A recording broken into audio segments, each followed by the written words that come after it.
And now, it's the return of the Archons, where Kirk and crew confront a society controlled by one mind. When you consider that this episode first aired in February 1967, one can draw many parallels to the pervasive fears gnawing at America at that time. Vehement anti-communist sentiments were exacerbated by the Vietnam War. In the return of the Archons, individuals are literally being absorbed by government. It's a brainwashing mechanism that causes the natives of Beta 3 to spew pro-collective propaganda. Also present is the metaphor of computer as despot, rendering man powerless against it. Let me introduce you to Landru, if you dare. Agent called and he said he's got an interview for me. I thought, fantastic. He said it's a science fiction project. I thought, mm-hmm. And then he said it's being produced by a man named Gene Roddenberry. I thought, who is he?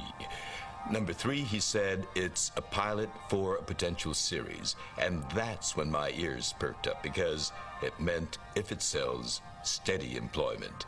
And so I went to the interview a little nervous, more than a little nervous, and walked up to this desk with a woman there. The nameplate read D.C. Fontana. She was Gene Roddenberry's secretary at the time. And I said, I'm here to see Mr. Rosenberry. Silver, what is it? Where's Lieutenant O'Neill? What? Who? She said, I'm sorry, it's pronounced Roddenberry. And that really intensified my nervousness, because already I'm blowing the producer's name. And I walked in, and Gene came up to me from behind his desk and said, George Takei. And so that sort of set me at ease, because my name is pronounced Takei, although Takei is a legitimate Japanese word. And I explained to Gene Roddenberry that it's pronounced Takei, but you're welcome to call me Takei, because the word Takei translates into English as expensive. It's paradise, my friend. Paradise. Gene's eyes bugged up. He doesn't like to call actors expensive. He said, oh my goodness, no. Well, you're most definitely Takei. Rhymes with okay, doesn't it? Okay, you're Takei. And that was my meeting with Gene Roddenberry. Guest star Charles Macaulay, who plays the villainous Landru, will later appear as Jarrus in another Star Trek episode, Wolf in the Fold. Also, keep an eye out for Mr. Spock in an upcoming fight sequence. He will abandon his non-violent Vulcan nerve pinch for a good old-fashioned punch. Scotty is 99% James doing a 1% accent. Captain, are you all right? I have passengers sitting beside me, and they say, you know, you taught the whole nation about space. Report, Scott. The orbit's still decaying. Give it 6 hours, more or less.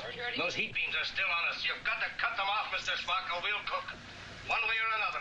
Scotty, stand by. We're doing the best we can. And, you know, it's like I've been given an honorary doctorate of engineering. And the reason that I have it, according to the president of the engineering school, is that people who desire to become an engineer have to write down who they thought of, and they thought of me. And that's fantastic. What a fabulous honor. We're going down, Captain. Unless we can get those beams off us so we can use our engines, we're due to hit atmosphere in less than 12 hours. I don't think Scotty really did anything that was great as far as engineering is concerned.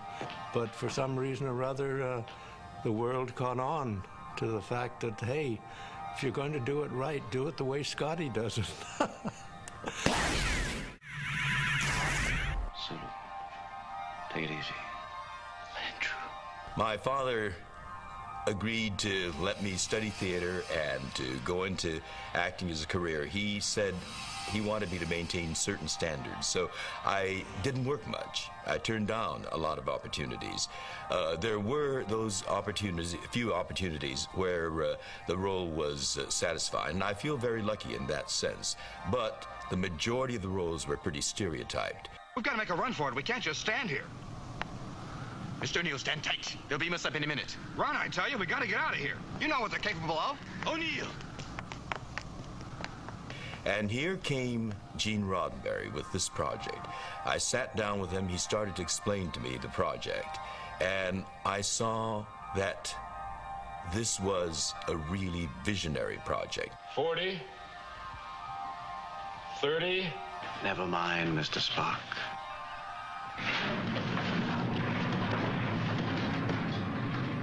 He saw the Starship Enterprise as a metaphor for Starship Earth. And he saw that the pluralism of this Starship Earth was where our strength was, to tap the best of this person with this background, this person with that experience, this person with that vantage point, and to bring them together and work as a team.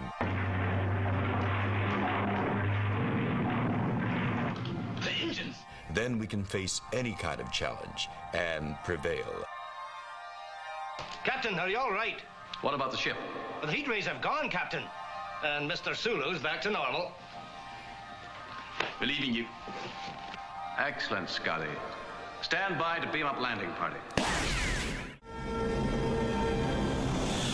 This episode marks the first time that Kirk demolishes a computer that wields its power to dominate civilization.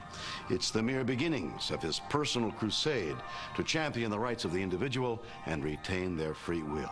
He will continue along this path in later episodes, such as A Taste of Armageddon and The Apple.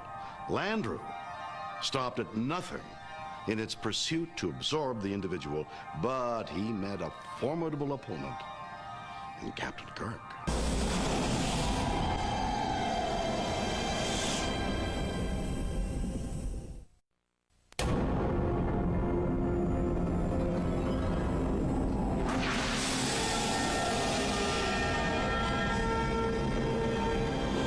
In the 1960s, at the height of the Cold War, communism was on the minds of Americans. The Red Scares and witch hunts of the 1950s may have been over, but the Cuban Missile Crisis was still fresh in everyone's mind. The fear of the spread of communism was almost palpable. As the champion of democracy, it was our job to combat the spread of the so-called evil empire in places like Korea and Vietnam.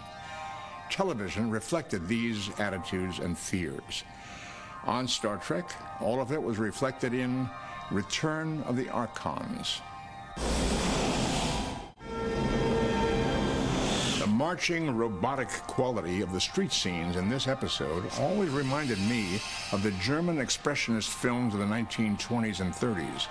Those films were very surreal and effective in their portrait of robotics and machinery.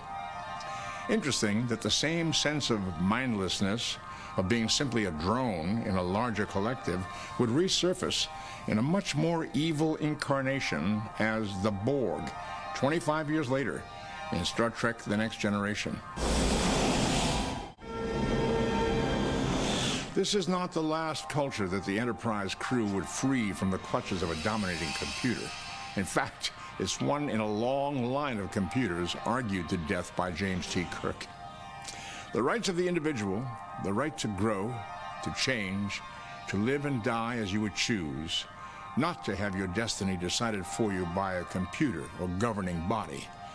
It brings us back full circle to the threat of communism that so influenced the 1960s. It would continue to influence Star Trek through its entire 3 seasons.